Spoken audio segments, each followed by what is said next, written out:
Bonjour à tout le monde. On est toujours dans cette série de cours concernant le Shalom Bayit. Aujourd'hui, je voudrais vous parler un petit peu de ce qu'on appelle le rôle de chacun. Mais lorsqu'on parle d'un rôle d'une personne, on pourrait avoir tendance à penser qu'on parle d'un gestuel. Il doit faire ci, il doit faire cela. Mais chacun d'entre nous comprend que lorsqu'on parle d'un rôle, avant tout, on parle d'une identité. On ne peut pas parler d'un rôle d'une personne si à la base, derrière cela, il n'y a pas une identité. C'est une des raisons pour laquelle, dans le monde dans lequel nous vivons, on se retrouve avec une certaine difficulté. Certaines personnes réclament des postes, des rôles. Je voudrais avoir tel et tel rôle et tel rôle. Mais un rôle n'est que l'émanation de l'identité d'une personne. C'est pour cela que lorsqu'on parle d'un rôle d'un homme, d'un rôle d'une femme au sein d'une maison ou essentiellement au sein d'un couple, c'est basé sur l'identité de chacun d'entre nous. Donc lorsqu'on va un petit peu parler de notre rôle, il y a une identité. Mais avant de parler du rôle et de l'identité que Bezat Hashem, nous allons avoir le temps et l'occasion de parler dans d'autres cours, je voudrais vous parler de quelque chose qui est vital dans une première étape, c'est-à-dire ce qu'il va permettre à l'homme et à la femme d'exister pour pouvoir amener à bien cette mission. Vous savez, comme j'ai eu l'occasion de vous dire dans un autre cours, notre travail à nous, officiellement les hommes de Torah, les rabbanim, les dayanim, c'est pas d'être des psychologues. Il y a la psychologie de la Torah. C'est ça qu'on a besoin de dire. Et ce que la Torah dit, pas ce qu'on a trouvé dans tel et tel livre ou ce qu'on étudie dans tel et tel endroit, c'est pas notre devoir à nous. Alors, la psychologie a sa place, mais nous, le Ham Israël, ce qu'on a besoin de savoir, c'est la psychologie de la Torah.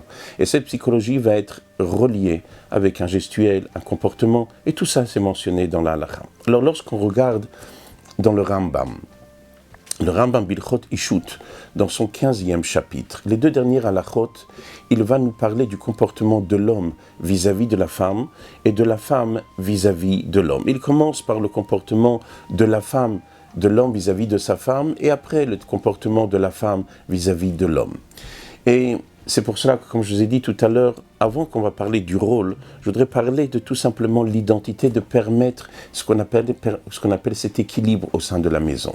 Et lorsqu'on regarde un homme et une femme, alors il y a une multitude de choses. Comme chaque chose sur Terre, il y a une multitude de choses. Mais comme on a eu l'occasion plusieurs fois de le voir ensemble, c'est que chaque fois qu'on aborde quelque chose, on va toujours se poser une question. C'est quoi le mot ? C'est quoi le point clé ?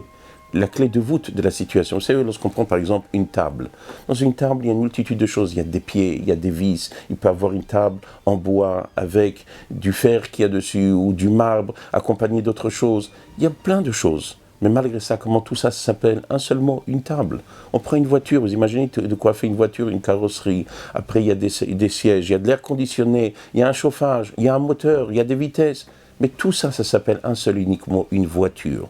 Donc lorsqu'on aborde quelque chose, on doit toujours chercher ce mot clé qui va permettre de donner tout un sens à une situation. Malheureusement, on a une tendance à se perdre dans les détails. Lorsqu'une personne va lui demander « c'est quoi ça ?»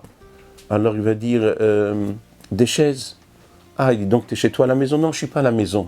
Et il dit alors où tu es ? Il dit attends, je vais te rajouter un élément. Il y a un moteur. Il dit ah donc tu es dans un avion ? Il dit non, je ne suis pas dans un avion. Il dit alors où tu es ? Et il va commencer à lui parler d'un air conditionné. Il dit ah donc tu es dans un bureau. Mais tout ça parce qu'il s'est perdu dans les détails. Il y a un seul mot, je suis dans une voiture. Alors dans une voiture, il y a des chaises, il y a un endroit où on est assis, c'est un fauteuil. Et s'il y a un air conditionné, et il y a un moteur, mais tout ça, ça s'appelle un mot, une voiture. Donc ce que je voudrais vous parler, c'est d'un seul unique mot. Dans le comportement de l'homme vis-à-vis de sa femme, et de la femme vis-à-vis de l'homme, avant de vous parler du rôle de la femme, qui va aussi être l'émanation de son identité, et le rôle de l'homme qui va être l'émanation de son identité. Alors nous dit le Rambam, donc comme je vous ai dit dans le 15e chapitre, Halakha Yutet, la 19e halakha. Il dit comment un homme doit se comporter avec sa femme. Et je voudrais que, ce que je veux dire, c'est quelque chose de très simple. C'est un seul unique mot. Ce mot n'est pas mentionné, mais parce que le Rambam va nous expliquer, nous parler des choses, mais c'est l'idée que l'halakha réclame. Une femme a besoin d'une seule unique chose. On se perd dans beaucoup de choses, mais une femme a besoin d'une seule unique chose, ce qu'on appelle une sécurité. Le travail de l'homme est de sécuriser sa femme. Voilà ce qu'on attend d'un homme. Ce qu'on attend d'un homme, c'est de sécuriser sa femme. Et cette sécurité que l'homme doit donner à sa femme, elle va avoir plusieurs expressions. Mais toutes les expressions qu'elles vont avoir vont converger vers un seul uniquement, lequel ? le principe de sécuriser sa femme. Et c'est pour cela qu'une des choses, par exemple, qui sécurise sa femme, c'est d'aimer sa femme. Une femme qui ne se sent pas aimée, alors elle ne sait pas si elle existe ou elle n'existe pas. Pour ça, dit l'halakha, o ava, ki goufo. Il doit aimer sa femme comme lui-même.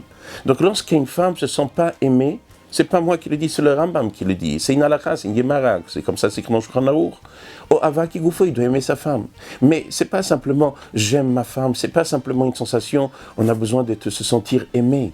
C'est pas simplement une notion de se sentir aimé comme on pourrait penser.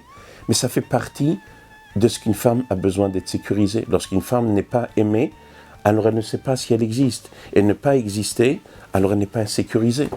La même chose lorsqu'on doit respecter sa femme, honorer sa femme. Dit l'halakha, mechabda yoter megoufo.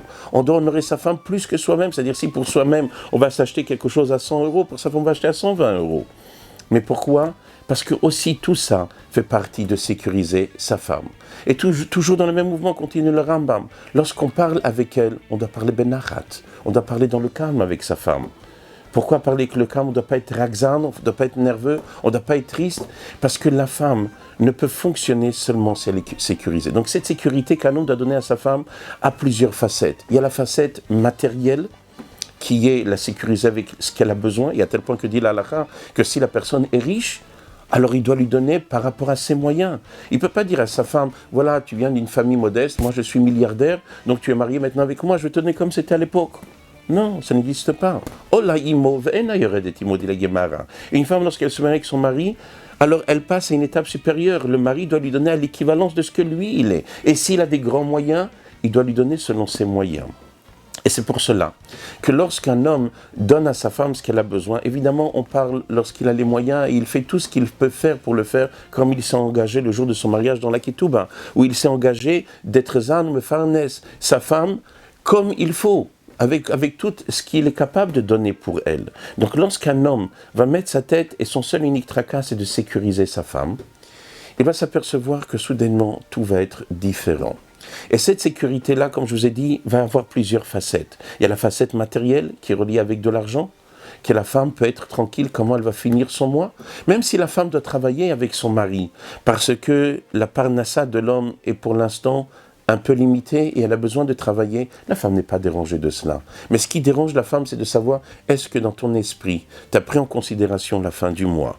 Et si la femme se sent sécurisée parce que le mari dit, c'est under control, ne t'inquiète pas chérie, j'assume, je suis là. Dans cette notion de under control, de maîtriser la situation, alors j'ai besoin que tu travailles aussi. La femme n'est pas dérangée parce que le tracas de cette sécurité, de savoir comment va finir le mois, reste sur la tête du mari.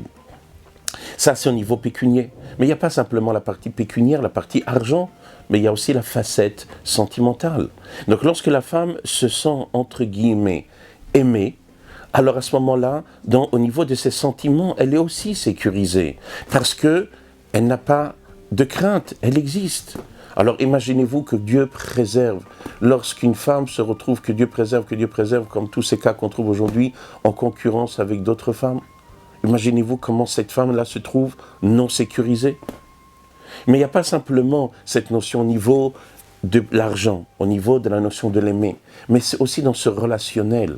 Lorsque le mari parle avec elle benachat, dans le calme, alors la situation, la femme se sent tranquille, apaisée. Mais lorsque le mari est raxan, le mari est nerveux, à tel point que dit la lo yatil alema ema alea ema yetera. Faut pas qu'il mette sur elle une grande peur. Une grande peur peut faire une femme perdre son équilibre. Beaucoup de personnes ne le savent pas, mais malheureusement, ça peut arriver que des femmes mentent. Et comme les hommes mentent malheureusement. Mais on le trouve ça chez la femme souvent lorsqu'elle a peur. Un homme, lorsqu'il a peur, alors il a une tendance de pouvoir essayer de maîtriser sa peur. Et donc, il va essayer de maîtriser sa peur en gardant son équilibre. Mais chez la femme, lorsque la femme a peur, alors ça l'oblige à mentir.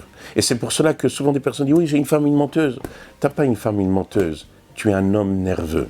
Et comme tu es un homme nerveux, tu l'as poussée dans les ronces à devenir une menteuse. Elle n'est pas menteuse, mais tu l'as mis dans une situation où elle n'a plus le choix que de mentir pour pouvoir s'en sortir. Alors ce que je voudrais, c'est que chacun d'entre nous, les hommes, comprenons que notre travail à nous est de sécuriser notre femme. Tout ce qui peut sécuriser notre femme, c'est notre travail. Et à cause de cela, dès qu'une femme ne se sent pas sécurisée, alors il y a quelque chose d'extraordinaire négatif qui va se faire. Elle va perdre son équilibre. La femme va perdre son équilibre. Et l'homme va dire, mais j'arrive pas à le reconnaître. Qu'est-ce qui se passe? On dirait un monstre. C'est pas un monstre. Elle a perdu son équilibre. Quelqu'un qui perd son équilibre, alors il paraît un monstre, comme quelqu'un qui est, que Dieu préserve, en hystérie. C'est quoi l'hystérie? On voit que des femmes, des fois, lorsqu'elles entendent des choses qui ne sont pas comme il faut, sont en hystérie. Mais pourquoi elles sont hystériques?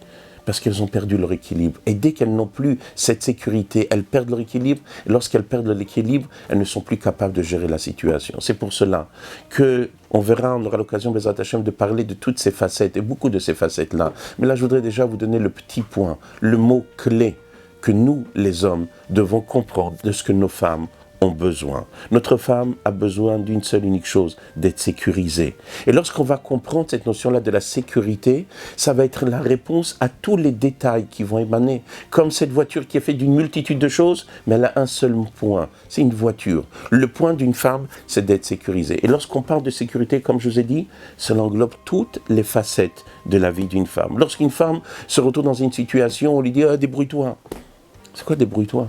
Ça, c'est sécuriser une femme. Lorsqu'un homme, il dit, regarde, on a besoin de 2000 euros par mois, moi je te donne 500 euros, c'est plus mon problème. C'est plus mon problème, c'est-à-dire je suis sécurisé par qui? Par quoi? Lorsqu'un homme ne regarde pas sa femme, ne lui dit pas un mot gentil, et lui dit pas, waouh, magnifique ce que tu as fait, waouh, comment ce que tu as acheté comme vêtement te convient, te va bien, alors j'existe pas, où je suis, où je me trouve. Et ça, c'est le sens profond que David HaMelech dit, que Kol Kivud Abat Melech Penima. L'endroit d'une femme, c'est à l'intérieur. À l'intérieur, c'est quoi? C'est pas qu'elle est enfermée dans la maison, ou pour certaines personnes de croire qu'il faut l'enfermer dans la cuisine. Elle est enfermée dans une cuisine. Penima à l'intérieur. Ce Penima veut dire sécurisé. Elle est dans un périmètre sécurisé.